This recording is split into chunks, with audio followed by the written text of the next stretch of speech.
Wow, well. This is nalerigu for you, you know. Wow.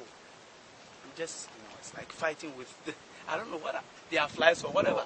They look at flies, but they are not flies. They are not flies. Well, it's all everywhere. And I mean, it's really an interesting place to be. Yeah, it's really an interesting place to be. The people are so nice, and it's I mean, a nice experience to be old. To be in nalerigu. Yeah.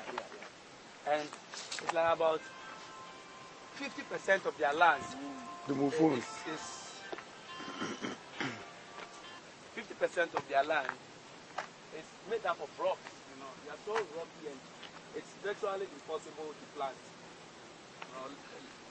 Let alone thinking of having a large scale farm over here. And it's like, because of the nature of the land, most parts of the year, all they do is just be in the house after the rainy season, because there's nothing else to do. Apart from the family. Apart from the family, yeah, there's nothing else to do apart from the family. So all they do is they just stay in the house, eat, sleep. And the little crop that they've been able to cultivate, unfortunately, they end up eating everything. And so when the rains delay. Yeah. And when the rains delay and there's nothing else to eat.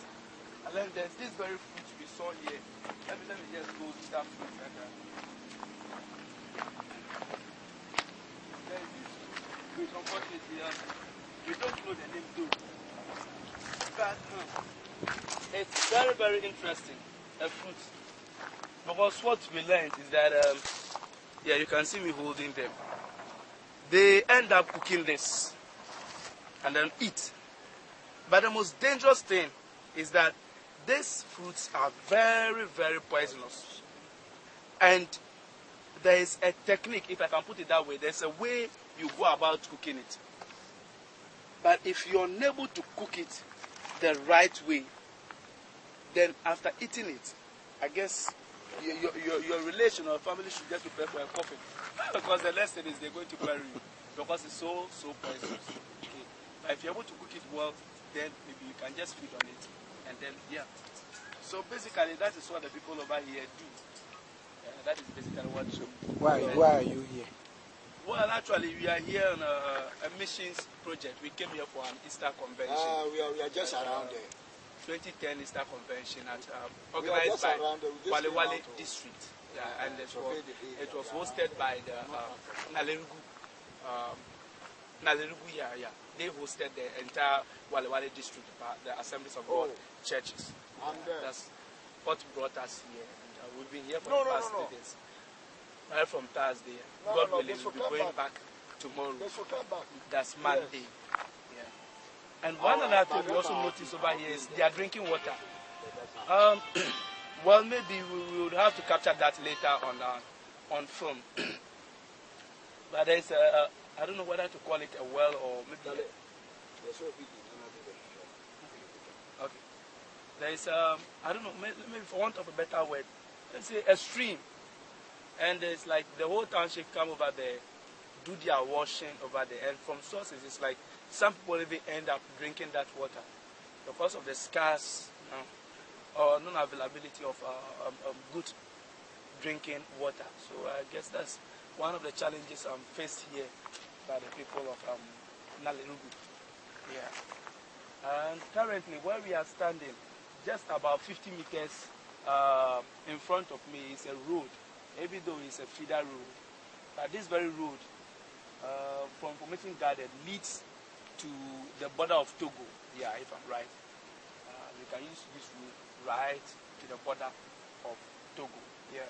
So it's more or less a highway, even though unfortunately it's still a rough road, a feeder road of some sort. Yeah. So I think all in all, it's really been how is the traveling to this place like? Well. And that is a whole story on itself, you know. Because our journey over here, ideally, we are supposed to spend about 9-10 hours to nalerigu. From where? From Accra. But unfortunately, and interestingly enough, after 14 hours of traveling, all the farthest we could come is Tamale. So we had to spend the night in Tamale. That was on Thursday. and then set off on Friday morning, early morning, about 4:30 there. About got to Wale Wale. Yeah, that's the district capital. Got to Wale Wale a few minutes to 7 o'clock, and then relaxed for a while. Had a wonderful meal, breakfast of course there, and then we set off to Nalerigu, and then got here almost some few minutes past 10 o'clock. And that was also from what Wale Wale to Nalerigu is also another story of its own, because this trip, as one of our colleagues put it, the road leading to this place is so unmotorable to the extent that he said, if you are even on the road, you get to a certain portion of the road, you have to how do I even put it? Firm your teeth. That's place. It's like you are chewing, and you have to be grinding your teeth virtually, or else you end up biting your tongue because of the rough nature of the road. You know, so you can just imagine what we experienced. You know, and one interesting thing is, you know, we from Wale Wale to Nalerigu, we came with a few friends who are actually from Wale Wale, and since this is our first time of coming to Nalerigu, so we traveled for a while. We asked them, oh, how far are we from Nalerigu? And they tell us, oh, Nalerigu is just here. We'll go for another 30 minutes. We ask them, oh, aren't we? When are we going to get to Nalerigu? Nalerigu is just here. I mean, they carried on with this until we spent almost 2 hours before getting here. You know, that's also another interesting encounter. Yeah, that was another interesting encounter. So what else is left to say? Well, as I said earlier on, the people are very nice, very respectful, calm.